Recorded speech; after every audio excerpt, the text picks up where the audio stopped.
Hi everybody, this is Chris Mills with Chrysalis Communications, and this is going to be a very quick video just to give you a quick walkthrough of the new TOBA.jamaica.com website. This is the old one, but I just as well as to, I suppose, address what I believe, and this is based on some of the comments and emails, correspondence I've received from various TOBA representatives in certainly recent weeks.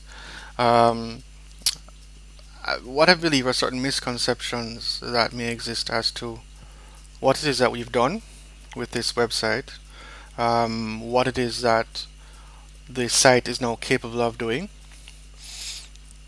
as well as what the role of TOBA with respect to its website will be going forward. Now, we're going to be launching the new website, or attempting to launch a new website, barring any technical issues with your hosting provider, which is GoDaddy. We're going to be attempting to launch the new site this weekend. The old site, which is what we're looking at here, is, I'm going to just show you what the fundamental difference is between the old site and the new site are. The old site is essentially what you call a static website, in that each page of the website is essentially a separate document. Just as you'd have a Word document, if you click on statistics, you're loading a file called stats.html or HTML, which could essentially be stats.doc. And that's essentially how your entire site is or was originally designed. Another thing I should point out to you is the design of the old site had some issues as well. Now, there may be some who are accustomed to the old site and maybe a bit concerned as to why the change.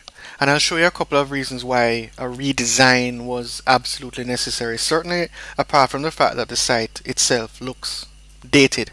Just by virtue of the way it looks, the design, it looks like a very old website. So a redesign was certainly necessary. But it's not just the design and the look and feel of it. It's also the usability, what we call in the industry usability of the site. How easy is it to find what you're looking for, and how easy is it to navigate throughout the website. Now, I'm going to use your statistics page. I'm just picking a page, for example. I clicked on statistics here on your old site, and you'll notice, if you're a keen observer, you'll notice that the menu on this page doesn't exist. There is no way for me, having clicked on statistics or stats, to jump to your articles or jump to your yearling sale page. It just doesn't exist. Another problem that you had throughout the old site is that it was also a link back to your home page didn't exist. It wasn't consistent throughout the site. So here I'm on a page and I can't get back to your home page by clicking anything. There's nothing here, nor can I get to any other page. The only way for me to do that is to go back in my browser by clicking back and then finding the new page that I want to go to, and so on. So it certainly wasn't ideal. Now, the new site, which I'm going to show you now, has a completely different look and feel, but we took particular care in a few things. Let me just jump to the old page. Usually the user should be able to get back, as I said, get back to the home page by either clicking a link that says home, which doesn't exist here. It may be at the very bottom of the page. No, it's not. You should also be able to click the logo to get back to your home page. So those things were not in place. With the new site, we have done two things. Certainly you can get back to the home page by clicking the logo at any point in time. You can click home to get back to your home page. These are fairly standard things, but I just wanted to point them out to you.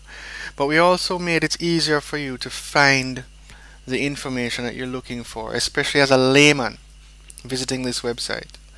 At the races, for instance, you can see what the different components or topics are under the at the races section. By simply pointing at it, it pops up with a drop down menu, so you can get your past performances, your results, your workouts, your statistics, and so on, just by clicking once. Right? And that's basically the same for all the other aspects of the site. There's nothing hidden.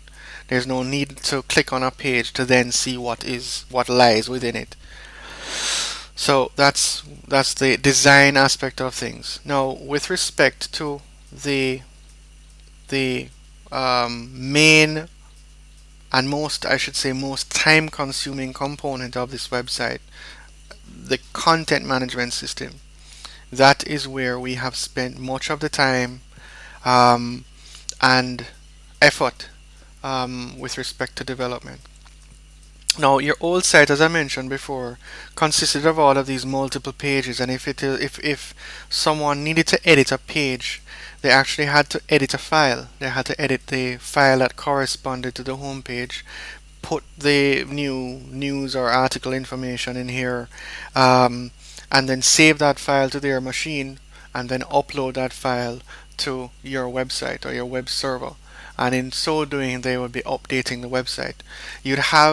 There's certain drawbacks to this. Certainly, the person or persons responsible for updating the website would have to have some even basic knowledge of website design and maintenance. Very rudimentary experience, but still some experience nonetheless.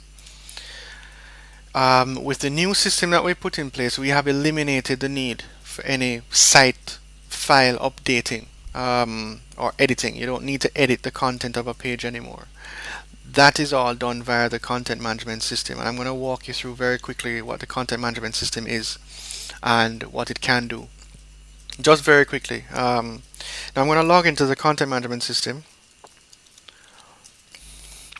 and you'll see that the content management system, or CMS as it's called, has a series of menu items going across a main menu, and many of these menu items correspond to the menu system that you'll find here on the website. So they're not exactly the same, but in many cases they match. You'll find that, for example, there's a users menu which you won't have on the front end of the website. The front end being the section of the site that users can see. Here I can add users, change passwords, and there's also a section here for me to upload CSV files. And this is a very big component of the site, and one of the things that took the most time is that we made it very simple for TOBA to upload a single file that contains all of the breeders, all the dams, horses, sires, yearling sale entries, yearling sale results, and the race days for a particular year, for instance. Just upload one single file, and that data from that file is reused wherever that information is needed throughout the website. And if you flip through these pages, you'll see that it is very, very easy to update and maintain these the site content. Now, this morning I got an email which seems to indicate a couple of things. Again, the misconception as to where the project is at and what the responsibilities are going forward. And I just want to clear up a few things. It was indicated this morning, that that links to the Caymanas racetrack site weren't working, and that was in fact the case. They were incorrect links. Now, I presume, because it wasn't indicated in the email where these links were, but I presume they were the at the races results and workouts pages. Okay. Now, if I click on results, I'll show you what came up. You got 404 page not found, and that is in fact the case. The page doesn't exist. But the problem isn't that there's a fault with the site itself. It just simply means that the information within the content management system needs to be changed, and I'm going to be showing you very quickly how we can update this